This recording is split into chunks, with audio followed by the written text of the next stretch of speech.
I slept with somebody that my mama slept with and his brother at the same time. So listen.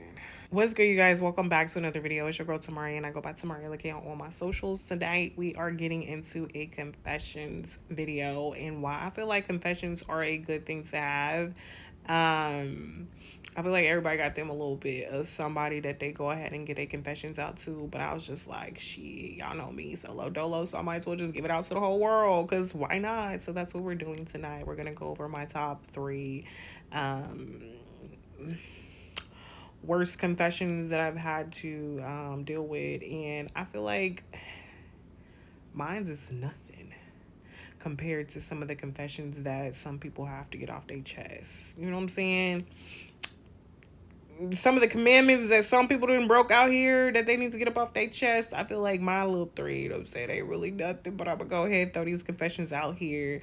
But anyways, yeah, let's get into the video. Yes, I'm in my bed because who's really doing anything like relatively important on the motherfucking internet to where I need to be setting up the fucking camera and the motherfucking aesthetics? Like, who's really doing anything like for real, for real? But anyways, I was just coming to do my part on the internet, and that's, I guess, be an amazing person, right? So I seen somebody do a confessions video upload today, and I was like, I need to do mine because it's been on a list of things to do, but I have not gotten around to doing it because, like, who wants to just get on the internet and just start confessing stuff that they've done? It's easy to get on the internet and confess stuff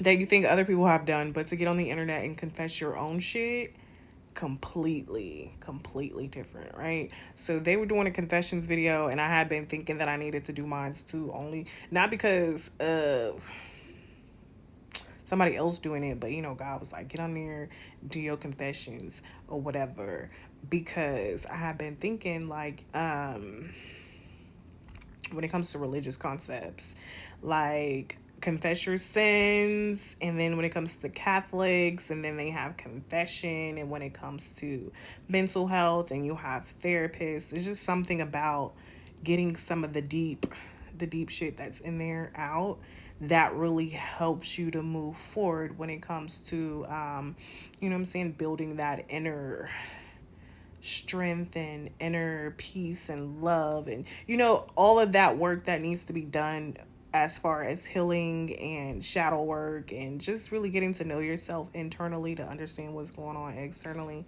You know what I'm saying? Confessions, letting things out, I feel like will certainly help with getting you to a mental place and space that you could be hindered by, because you have something on your mind, your heart, your chest that needs to come out.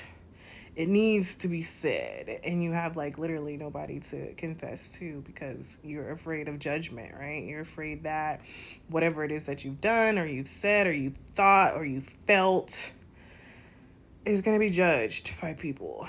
And while that may be true, there's really only one judgment that really matters. So one thing that I'm really learning in this journey is that the only thing that truly matters is the thing that I give energy to.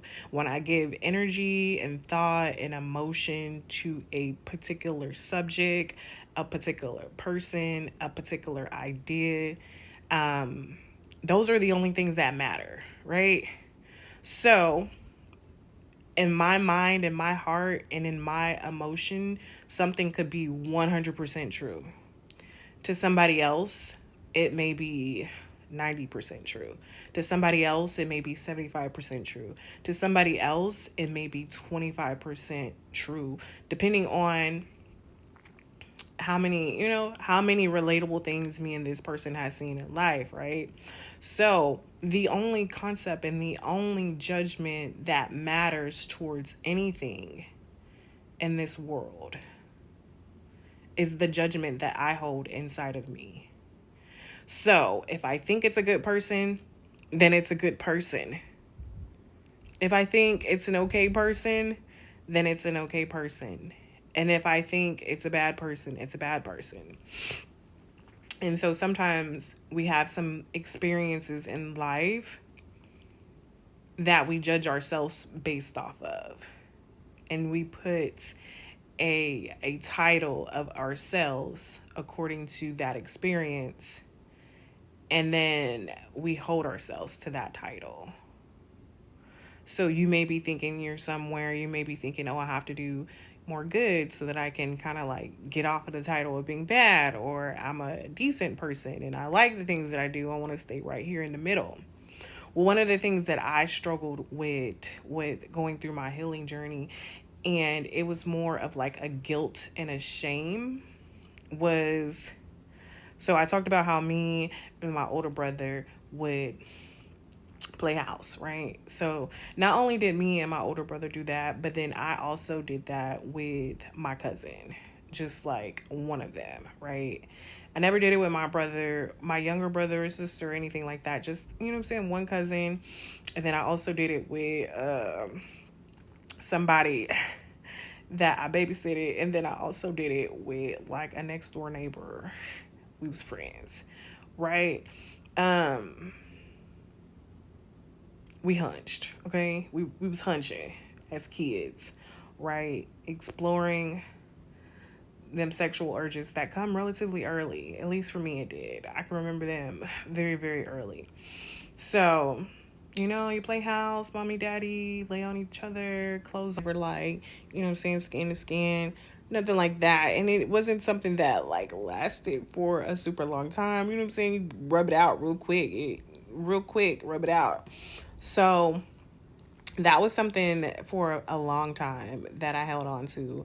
And then, like, you would start to talk to other people. You know what I'm saying? You start being open and vulnerable with other people. And then you come to find out that, you know what I'm saying? Like, you weren't the only one in the world who, you know what I'm saying, hunched on your friends and your cousin, right? You weren't the only one, right?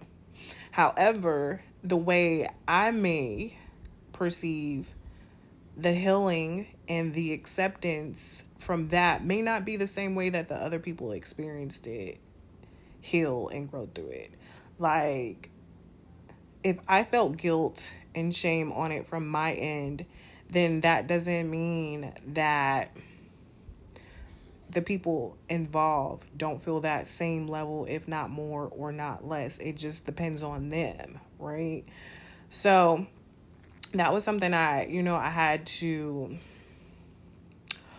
really give myself a lot of grace when it came to dealing with that, especially when it was like, okay, so I've done it, it's happened to me. I feel like a lot of people have done it. So my train of thought was being able to be around people and just kind of like gauge what their healing would be and would look like.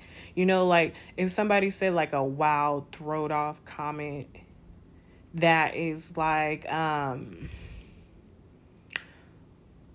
sexually perverts to like children, then you would be like, oh well. And it's like maybe that person hasn't healed from the things that they've done or experienced as a child. Maybe it's something that haunts them even more than what it haunted me. Or maybe it didn't haunt them at all.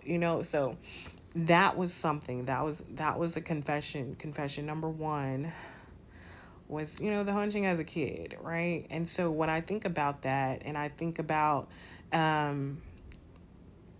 let's say things that men and women go through as they're growing up when it comes to exploring their sexuality, it's like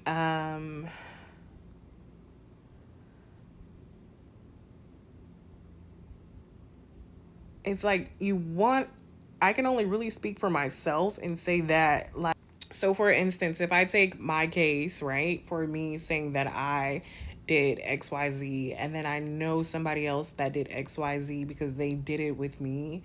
Now if I take this scenario, right? And then I think about my mind and my path and my journey to moving away from that. Like, okay, like eventually conscious kicks in. Eventually it's like something, you get a feeling like, okay, this isn't right. You know what I'm saying? We're family. Yeah, we're hiding it. We have to hide it. We can't come out in the public and say it. So, maybe we should stop, right? So eventually that kicks in, and then you do start to settle into like the guilt and the shame and the confusion and things of that nature. Is God gonna punish me, right? So your own judgment about the situation is what's really going to carry you through your inner development as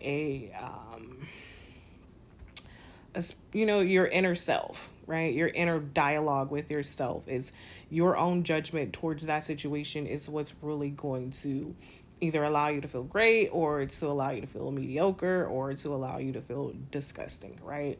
So for me, it's like, okay, so doesn't feel right, let me stop, right? And so you decide, to cut it off, right? You don't do that anymore with your family or your friends, and you just do it with the niggas, right? So, and sometimes the bitches, but consenting. So that's my train of thought. But for maybe a man who's involved in it, I don't feel like there is a sense of I done it, I got away with it. It's for them, I feel like it's I done it, I got away with it, and nobody's gonna know, so I'm gonna keep doing things that are similar in nature to other people, right? As often as much as possible. Like for me, it wasn't like, oh, I want to just go and see how many people I can take down. Like, it wasn't anything like that. But, like, when I think about the amount of things that men hold in when it comes to sexual experiences, whether it was childhood, teenagers, young adults, grown men, you know, basically, what I'm trying to say is that most niggas don't have no remorse for the things that they do, or they want remorse, but they don't know how to do it. So they're just really stuck in a cycle of doing fucked up shit. Because maybe they haven't confessed any of their sins to anybody, but I'm finding that relatively hard to believe, being that men get in circles and they talk with other men a lot. So they probably do have their own little confessions. They just do them, amongst themselves and stuff like that. But anyways, I don't even know that was a whole little rant from one little confession, but I feel like I've thought about it for a long time. So the two kind of like bridge an idea that I have in my mind. But confessions number 2. Another fucked up thing that I've done, working in healthcare. Goddamn, motherfuckers get on my nerves, and them people, they be getting on my nerves. And this is like long time ago. Long time ago, I do this. So first confession was a long time ago. I was before I was a teenager. Yes. First confession was before I was a teenager. Yes.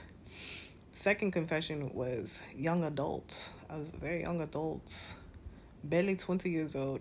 But so working in healthcare, and then somebody was talking shit to me. I don't know what they was talking shit to me about, but I was like, "Little ma'am, it's me with the power. It's me, right?" So talking shit, didn't feel like arguing with them, and so I decided to punish one of the people I was taking care of. And what I did was I set them in front of the cold air conditioner, the ones that be in the window, and I just let them sit there in front of I put the air conditioner on the coldest, and I just let them sit there for like 15 minutes. And yeah, and then I put their ass to bed. But that was pretty much it. I feel like that was so wrong, and that used to that honey me a little bit. But then I was like, I forgive myself for that because, yeah. And then what else have I done? Yeah, check on your people in the nursing home, because you be thinking that everything is good. But if your parents be getting on people's nerves, then they're probably getting slightly abused. I'm just gonna say that. This is the next confession. So I'm just so glad that when I was young, they didn't have no cameras like this accessible. I'm so glad. I'm so glad they didn't just couldn't just pull a camera out of your pocket real quick on a bitch. I'm so glad. I'm so glad. Most of my confessions are I feel like those two was like the worst of them. And then well, maybe not. And then I have some sexual ones. So let's see. So so the next one is that I slept with somebody that my mama slept with and his brother at the same time. So listen, they was twins, right? They was twins. They weren't identical, but they were the other kind of twins. They was, you know, they looked alike, but they didn't look all the way alike, right? And so my mama had a crush on one, and I had a crush on him too, because he was fine. He was fine. And he probably still fine. But listen, so my mama had a crush on this man. He would come by the house or whatever. And I had a crush on him too, because, baby, he was fine. So, when I was finally fucking grown and out of my mama's house, which I left my mama's house at 16. But when I was like grown, and I had my own first apartment at 18, I don't know how me and this man started hooking up.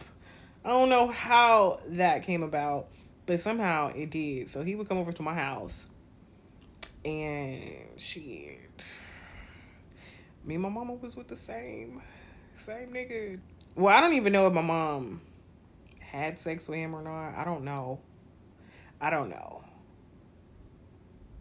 I know she liked him, but I don't know if they. I don't. I never. I didn't ask him. I didn't ask her, but I just knew she liked him. So maybe we didn't the same nigga, but we at least liked the same nigga. So I just really told on myself, but that's okay. And so yeah. What else? All right, so next confession is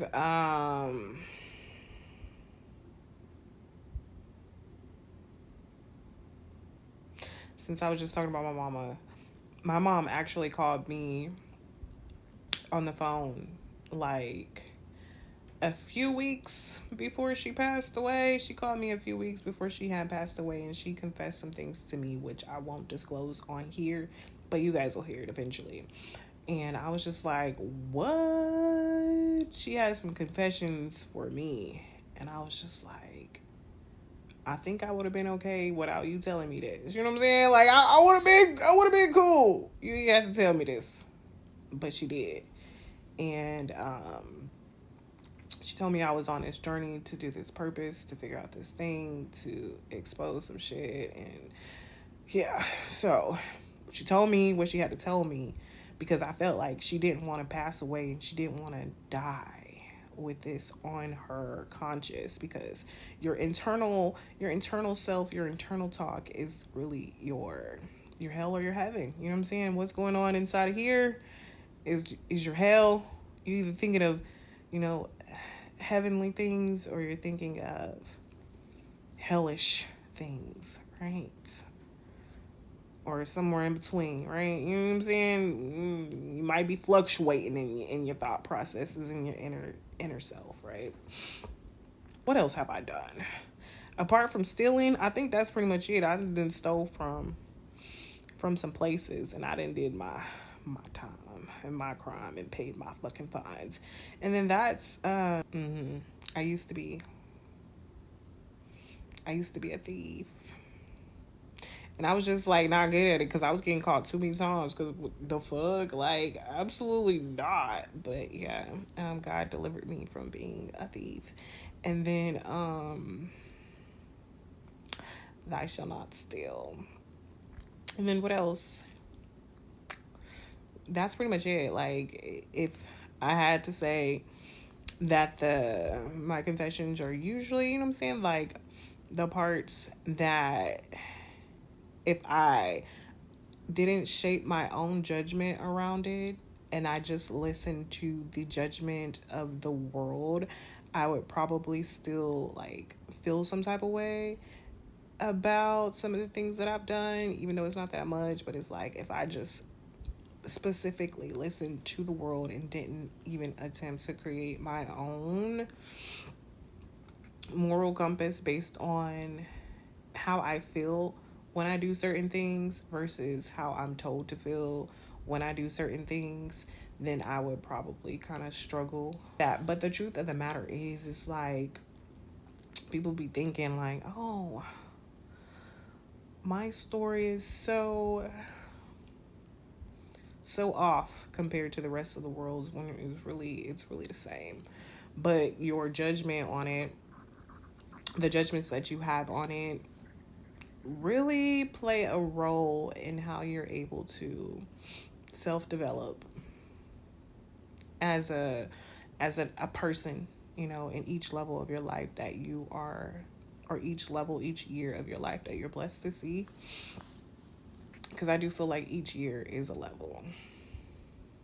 And it's like sometimes you might be stuck in a cycle because of some things that you can't let go of from previous years. And then it really just be you just needing to confess it and get it off your chest. You know what I'm saying? Like,